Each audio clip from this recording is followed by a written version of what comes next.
ఒక్క మెటీరియల్ తీసుకోవడానికి 150 రూపాయలు దించమ్మా. 150 నుండి 180 రూపాయలు ఖర్చు అవుతుంది. కొంతమంది తెచ్చుకోగలరు, కానీ ఆ 180 రూపాయలు 150 రూపాయలు కూడా కొంతమందికి 2-3 రోజులు కూరగాయలు తెచ్చుకుని కూడా లేని పరిస్థితి. అందుకని ఏం చేసినామంటే మనం చేసే కార్యక్రమాలు కొంతమందికి వివరించి ఒకసారి పరిచయం అయ్యాడు. ఆ సార్ పేరే మోహన్, NFHSC ఫౌండేషన్. వీళ్ళు ఏం చేస్తున్నారు అని అంటే పేద విద్యార్థులు ఎక్కడైతే ఉన్నారో, చదువుకొని బాగుపడాలని ఎవరైతే ఉంటారో వాళ్లకు మనం పెట్టినట్టుగానే గురుకుల అప్లికేషన్లు చేయించడం, వాళ్ళకి ట్రైనింగ్ ఇప్పించడం, వాళ్ళకి క్లాసులు చెప్పించడం, అలాగే వాళ్ళకి స్కాలర్షిప్ల విషయంలో కానీ లేకపోతే ఇంకేమైనా మీ అక్క వాళ్ళు మీ అన్న వాళ్ళు పెద్ద పెద్ద చదువులు అంటే డిప్లొమా కానీ డిగ్రీ వైపు కానీ లేకపోతే రేపటి నాడు ఏమైనా ఉద్యోగాలు చేయాలన్నా ఐటీ కంపెనీలలో కానీ లేకపోతే ఇంకెక్కడైనా ఇంటర్వ్యూస్లో కానీ బెంగళూరు కానీ హైదరాబాద్ కానీ అక్కడ వెళ్ళి పని చేయాలన్నా కూడా కానీ ఆ ఉద్యోగాలకి హెల్ప్ చేస్తూ మీలాంటి పిల్లలందరికీ కూడా వాళ్ళు హెల్ప్ చేస్తున్నారు. వాళ్ళు నాకు ఫోన్ చేసి మోహన్ సార్ పరిచయం అయినప్పుడు ఏం చేస్తున్నారు, ఎందుకోసం చేస్తున్నారు, దీని నుంచి వచ్చేది ఏంటి, ఇప్పటి వరకు మీకు చేసింది ఏంటి అని మొత్తం ఒక టీవీ ఇంటర్వ్యూలు ఎట్లయితే అడుగుతారో అవి ఎన్ని ప్రశ్నలు అడిగారు. మీ మాటలకే కాదు, దీనికి ప్రూఫ్ ఏంటి అని అడిగిస్తారు. ఒక మార్నింగ్ వాక్యం పోతున్నాం, దానికి సంబంధించి మనం ప్రాక్టికల్గా ప్రూఫ్ ఉండాలి కదా. మన దగ్గర అన్నీ ఉన్నాయి. మీకు చదువులు చెప్పిన అక్కడి నుంచి మీకు చేసిన ప్రతిదీ కూడా అన్నీ కూడా ఉంటే అవన్నీ కూడా సారి పెట్టడం ద్వారా ఇంత ఆర్డర్ చేస్తున్నారు సార్. డెఫినెట్గా ఆ పిల్లలందరికీ కూడా డెఫినెట్గా కూడా హెల్ప్ చేద్దామని చెప్పేసి మోహన్ సార్ NFHSC ఫౌండేషన్ నుంచి ఈ సంవత్సరం ఎవరైతే గురుకులకు అప్లికేషన్ చేసుకున్నారో, సైనిక్ స్కూల్కి అప్లై చేసుకున్నారో, మోడల్ స్కూల్స్కి అప్లై చేసుకున్నారో, గురుకుల బ్యాక్లాగ్ ఎగ్జామ్ ఎవరైతే రాస్తున్నారో వాళ్ళకి బుక్ మెటీరియల్ పంపించడం జరిగింది.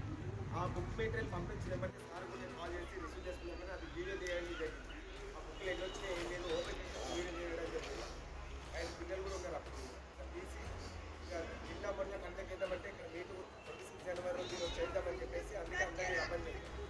సో బుక్ డిస్ట్రిబ్యూషన్ చేసినప్పుడు ఎవరైతే అప్లికేషన్ చేసుకున్నారో అంటే ఎవరైతే అప్లికేషన్ చేసుకొని బుక్లో వెళ్తారు అనుకున్నారో వాళ్ళు మాత్రమే వచ్చి తీసుకోవాలి.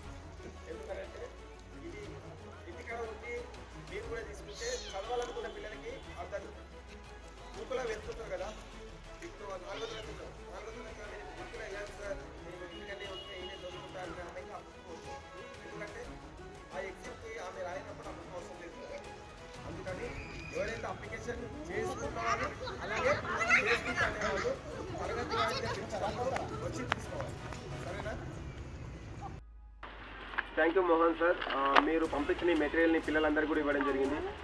గత 4 సంవత్సరాల నుంచి మేము అనేక ఇబ్బందులు పడుతున్న మూమెంట్లో మీరు మా కష్టాన్ని గుర్తించి మేము చేస్తున్న ప్రయత్నాన్ని గుర్తించి ఈ పిల్లలకి బుక్ సాయం చేయడం అనేది మేము ఎంతో సంతోషిస్తున్నాం.